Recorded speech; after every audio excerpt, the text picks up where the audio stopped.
নমস্কার। ওম নমো ভগবতে বাসুদেবায়। আমি রঞ্জন চক্রবর্তী, গ্রহ নক্ষত্র বার্তা চ্যানেলে আপনাদেরকে স্বাগত। ধনু রাশি 2025। হ্যাঁ দর্শক বন্ধু, এই 2025 সালেই আপনাদের স্বপ্ন পূরণ হতে চলেছে। এবার অবশ্যই হবে। 2024-এ হয়তো সেইভাবে সফলতা আসেনি, এবার আসবে। তার যথাযথ যুক্তি আমি দিচ্ছি। রাশাধিপতি অর্থাৎ ধনুরাশির অধিপতি বৃহস্পতি, শুধু বৃহস্পতি রাশাধিপতি নয়, চতুর্থপতিও বটে। এখন বর্তমানে বৃষ রাশিতে অবস্থান করছে। খুব শীঘ্রই মিথুন রাশিতে প্রবেশ করবেন, অর্থাৎ রাশির সমসপ্তমে। রাশাধিপতি এবং চতুর্থপতি সমসপ্তমে অর্থাৎ মিথুন রাশিতে প্রবেশ করছেন। যথেষ্ট ভালো কেন্দ্রস্থানে, ওখান থেকে পঞ্চম দৃষ্টি দ্বারা একাদশ ভাবকে দেখছে, সাকসেসের জায়গা। তাহলে কেন স্বপ্ন পূরণ হবে না? এবার অবশ্যই হবে। তাজা দর্শক বন্ধু, এই বছর 4টি গ্রহ, বড় গ্রহ আর কি, বিগ প্ল্যানেট ট্রানজিট হচ্ছে, অর্থাৎ রাশি চেঞ্জ করছে। কি কি? বৃহস্পতি, শনি, রাহু এবং কেতু। শনিও কিন্তু এখন কুম্ভ রাশিতে আছে, মিনে যাবে। শনিদেব 29 মার্চ 2025 সালের 29 মার্চ মীন রাশিতে প্রবেশ করবেন, আবার বকরি হয়ে কুম্ভে আসবেন, তারপরে আবার মীনে প্রবেশ করবে। তখন বরাবরের জন্য, অর্থাৎ ফিক্সড হবে নভেম্বরে 2025 সালে। মোটামুটি শনিও একটা ভালো রেজাল্ট দিতে পারবে। তাছাড়া বৃহস্পতি তো বললামই, রাহু মীন থেকে কুম্ভে আসবে, মীন থেকে কুম্ভ রাশিতে আসবে। কেতুও সিংহ রাশিতে যাবে। রাহু রাশি সাপেক্ষে ধনুরাশি সাপেক্ষে তৃতীয়, আর কেতু এখন দশমে আছে, নবমে যাবে। তো যাই হোক, আমি 4টি গ্রহের, বড় গ্রহের সঞ্চার সম্বন্ধে আলোচনা করলাম। তো কথা হচ্ছে, আমি আসল কথা আসি। বৃহস্পতি কিন্তু স্বপ্ন পূরণ করে দেবে, জাস্ট সময়ের অপেক্ষা, জাস্ট সময়ের অপেক্ষা। যে কর্মই করুন না কেন, অবশ্যই স্বপ্ন পূরণ হবে এই বছরই। জুলাই মাসের পর, এই বছর জুলাই মাসের পর কিন্তু আরো ভালো হবে। তার কারণ আমি বলি, কারণটা আমি পরে বলছি। তার আগে আরো কিছু যুক্তি দিয়ে আমি আপনাদের বোঝাবো। যুক্তি বলতে, দর্শক বন্ধু, আপনারা জানেন এই 2025 সাল সংখ্যাতত্ত্বের বিচারে মঙ্গলের বৎসর। মঙ্গল পরিচালনা করবে। নয় আর কি, 2025 সালটা হিসাব করে দেখুন, 9 আসছে, অর্থাৎ মঙ্গল পরিচালনা করবে। তো মঙ্গল কিন্তু এখন ভালো জায়গায় নেই। তো যাই হোক, যথাযথ যুক্তি আমি আরো দিচ্ছি পরে। তো কথা হচ্ছে, ধনুরাশির মানুষদের শরীর স্বাস্থ্য মোটামুটি ভালোই যাবে, কিন্তু মায়ের স্বাস্থ্যের অবনতি ঘটতে পারে। যত্ন নিতে হবে, মাকে দেখে শুনে রাখতে হবে। বিভিন্ন রকম জয়েন্ট পেন, গিটে ব্যথা, শারীরিক অসুস্থতা বোধ করতে পারে। শুধু তাই নয়, গৃহ অশান্তি হতে পারে বা পারিবারিক অশান্তি, একই ব্যাপার। সমাজে প্রতিবেশীর সাথে কোনো অশান্তি হতে পারে। শত্রুতা বৃদ্ধি, এ থেকে একটা মনোমালিন্য, মামলা পর্যন্ত হতে পারে, কেস খামারি, জায়গা জমি নিয়ে সমস্যা হতে পারে, একটা বিবাদ হতে পারে, ল ওরিয়েন্টেড সমস্যা পড়তে পারেন, মামলা মোকদ্দমা বন্ধ হয়ে যেতে পারে, ফেঁসে যেতে পারেন, সাবধান। কিন্তু এডুকেশনের জায়গাটা মোটামুটি ভালো, শিক্ষার জায়গা যথেষ্ট ভালো। উচ্চশিক্ষার যোগ রয়েছে, উচ্চশিক্ষা দুটোই ভালো। যারা টেকনিক্যাল নিয়ে পড়ছো তোমরা ছাত্রছাত্রী, যথেষ্ট ভালো। বা বায়োসায়েন্স নিয়ে যারা পড়ছো, ভালো। অর্থনীতি নিয়ে যারা পড়ছো, যথেষ্ট ভালো। রিসার্চ ওরিয়েন্টেডের জন্য যারা বিদেশ যেতে যাচ্ছ, জুলাই মাসে পরে যাবে, সেটাও ভালো। অর্থাৎ এক কথায় এডুকেশন জায়গাটা কিন্তু ভালো রয়েছে দর্শক বন্ধু। ছাত্রছাত্রী তোমাদের বলছি, পড়াশোনার জায়গাটা ভালো রয়েছে। এবার আমি মঙ্গল নিয়ে কিছু বলি। আপনারা জানেন মঙ্গল এখন কর্কট রাশিতে আছে, নিচস্থ অবস্থায়, বলহীন, ফল দেওয়ার ক্ষমতা নেই, খুব দুর্বল। তবে এই মঙ্গল বক্রী অবস্থায় আছে। এই ডেটে মঙ্গল বক্রী হয়ে মিথুন রাশিতে গেছে, আবার আসবে কর্কটে। কিন্তু এই মঙ্গল যখন জুলাই মাসে সিংহ রাশিতে প্রবেশ করবেন তখন কিন্তু আরো বেটার, সবার পক্ষে ভালো। এখন মঙ্গল খুব বাজে পজিশনে আছে, নিচস্থ ভাবে, মানে নিচস্থ, ধরুন এখন মিথুন রাশিতে আছে, কর্কটে আবার আসবে, নিচস্থ অবস্থায় রয়েছে, বলহীন। মঙ্গল কিন্তু ফল দিতে পারবে না, ক্ষিপ্ত অবস্থায় রয়েছে। মঙ্গল কিন্তু একটা, মানে কি বলবো, তেজ শক্তির কারক গ্রহ আর কি। তো যাই হোক, মঙ্গল জুলাই মাসে প্রবেশ করলে সিংহ রাশিতে খুব ভালো হবে। একটু কষ্ট করতে হবে, কষ্ট নয় দর্শক বন্ধু, একটু সমস্যা এখন, কিন্তু যথেষ্ট ভালো। ধনুরাশি জাতক জাতিকাদের পক্ষে যথেষ্ট ভালো, আরো ভালো হবে বলছে, জুলাই পরে আরো ভালো হবে, যথেষ্ট ভালো। দর্শক বন্ধু, সন্তানের দিকটা একটু দেখতে হবে। মানে ধনুরাশির মানুষদের কথা বলছি, আপনাদের সন্তানের প্রতি একটু নজর রাখবেন। উচ্ছৃঙ্খল হয়ে যেতে পারে, পড়তে বসবে না, পড়লেও মনে থাকবে না, একটু বেয়াদব ভাব দেখাবে। ছেলে মেয়ের ক্ষেত্রেই বলছি, সাবধান।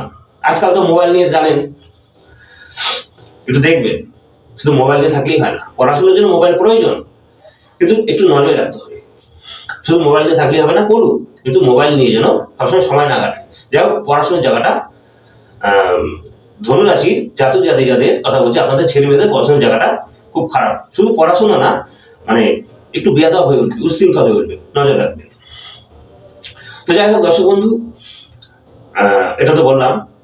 এবার আমি কিছু সমস্যার কথা বলি। মঙ্গল মাস আর কি, ধনুরাশির ক্ষেত্রে, ধনুরাশির সাপেক্ষে মঙ্গল অষ্টমে কর্কট রাশিতে আছে। অষ্টম কিন্তু একটা নেগেটিভ জায়গা, আপনারা জানেন, দুস্থান। ওখান থেকে রোগ বালাই, ব্যাধি, আপদ বিপদ, খারাপ দুর্ঘটনা, মৃত্যু পর্যন্ত বিচার হয়। তো ওখানটায় মঙ্গল নিজস্ব অবস্থায় থাকলে কি হতে পারে? তো আপনাদের, অর্থাৎ ধনুরাশির মানুষদের কথা বলছি, আপনাদের একটা কিন্তু ভাড়া বিপত্তির যোগ রয়েছে, দুর্ঘটনা, অ্যাক্সিডেন্ট, রক্তপাত, এ থেকে চিকিৎসাধীন, ওটি পর্যন্ত হতে পারে, ভুল চিকিৎসার শিকার হতে পারে, একটা অশান্তি, দাঙ্গা হাঙ্গামা জড়িয়ে গেলেন। মনে রাখবেন, খুব কিন্তু সাবধানে থাকতে হবে। সবচাইতে ভালো ব্যবসার জায়গাটা দর্শক বন্ধু, সার্ভিস তো আছে। যারা ব্যবসার সাথে যুক্ত আছেন, দারুণ দারুণ হবে, কারণ সপ্তম থেকে ব্যবসা বিচার হয় দর্শক বন্ধু, দারুণ ব্যবসা হবে। সপ্তম থেকে শুধু ব্যবসা নয়, বৈবাহিক বিচার হয়, ব্যবসা হয়, বিপরীত পার্টনার, বস, কলিগ ইত্যাদি বিচার হয়। তখনটা সপ্তম, ওটা সপ্তম স্থান, ওখানে বৃহস্পতি প্রবেশ করছেন। তাহলে এই বিষয়গুলো নিয়ে, মানে যা যা আমি বললাম, এই বিষয়ের উন্নতি হবে। তাহলে ব্যবসা নিয়ে বলছিলাম, তো যারা এই ধরনের ব্যবসা করেন, সব ব্যবসায়ী ভালো হবে, বিশেষ করে এই ধরনের ব্যবসা যারা করেন তাদের কিন্তু যথেষ্ট উন্নতি হয়েছে। কিরকম, মানে কি কি ব্যবসা? যাদের হোটেলের ব্যবসা আছে, খাদ্যদ্রব্যের ব্যবসা আছে, ফার্মের ব্যবসা, কটন, খাদ্যদ্রব্যের ব্যবসা আছে, যথেষ্ট উন্নতি। বা মিষ্টির দোকান আছে, একই ব্যাপার। মেডিসিনের যাদের ব্যবসা আছে, যথেষ্ট ভালো। যারা পৌরোহিত্য করেন, পাণ্ডিত্য আর কি, পৌরোহিত্য করেন, মানে পুজো পাঠ করেন আর কি, উন্নতি রয়েছে। যারা দীক্ষা গুরু, দীক্ষা দেন, উন্নতি রয়েছে। বা যারা অ্যাস্ট্রোলজার, আমাদের মতো, উন্নতি রয়েছে দর্শক বন্ধু।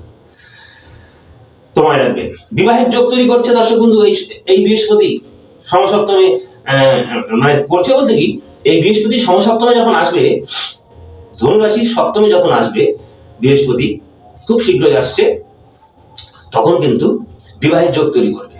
যাদের এখনো বিয়ে হয়নি, ধনুরাশির মানুষদের কথা বলছি, যাদের এখনো বিয়ে হয়নি, এই বছর খুব মাঝামাঝি থেকে বিয়ে হবে, মানে বিবাহের যোগ রয়েছে। স্বামী স্ত্রীর মধ্যে আন্ডারস্ট্যান্ড ভালো থাকবে, একটু সমস্যা থাকলেও বিশেষ অসুবিধা হবে না। লটারি প্রাপ্তির যোগ রয়েছে, বিদেশ যোগ রয়েছে।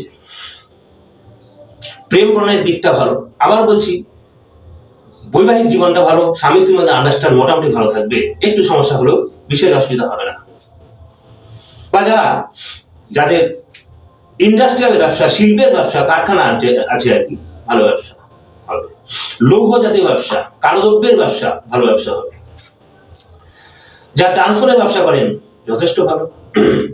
বা যারা শেয়ার মার্কেটে ব্যবসা করেন, অর্থ লগ্নি করেন, মোটামুটি ভালো। তো একটু সাবধানে করতে হবে, জুলাই পরে বেটার। বা যারা সার্ভিস করছেন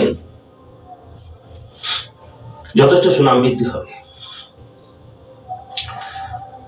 মানে স্যালারি বৃদ্ধি, প্রমোশন হতে পারে। বা যাদের এখন চাকরি হয়নি, চেষ্টায় আছেন, ওই বৃহস্পতি মিথুন রাশিতে আসার পরেই আপনাদের কিন্তু সুখবর আসতে পারে। মানে যারা চেষ্টা করছেন হয়নি, সুখবর আসবে, চাকরি পেতেই পারে, অবশ্যই চাকরি হবে। এক কথা, ধনুরাশির ক্ষেত্রে ধনুরাশির মানুষদের ধনুরাশির মানুষদের এই 2025 সালটা যথেষ্ট ভালো।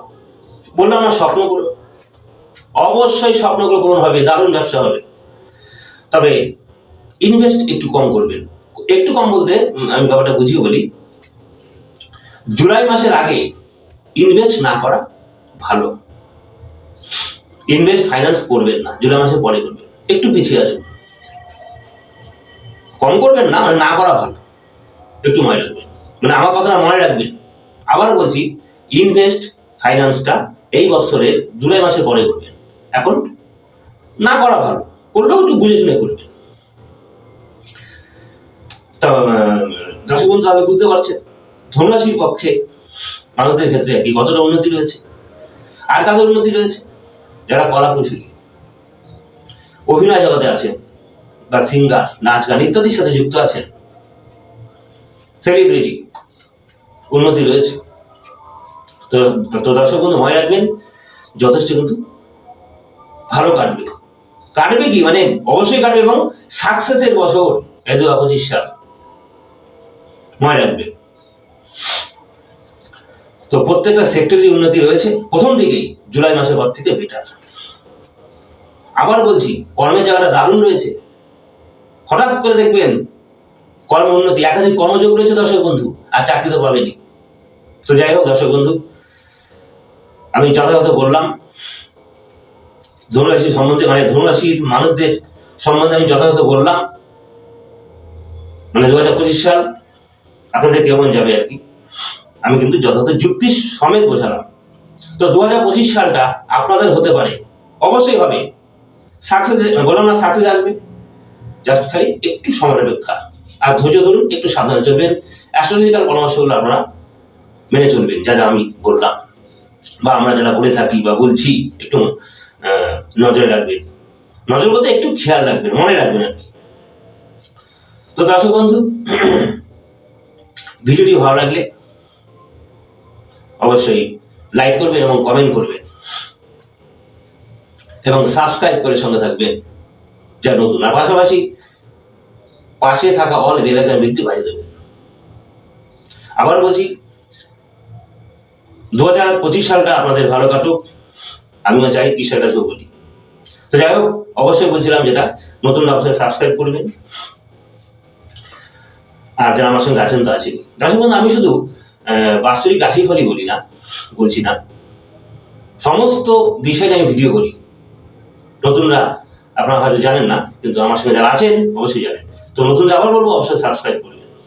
সমস্ত ভিডিও আমি দিয়ে থাকি বিভিন্ন সাবজেক্ট নিয়ে, আপনাদের ভালো লাগবে।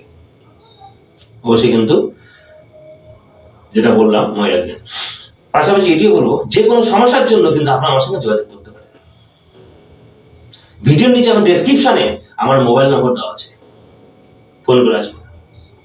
তাছাড়া আমি অনলাইনেও কনসাল্ট করি, মানে বিচার করি। প্রয়োজনে যোগাযোগ করতেই পারেন। আজ এই পর্যন্তই, সকলে ভালো থাকবেন, নমস্কার।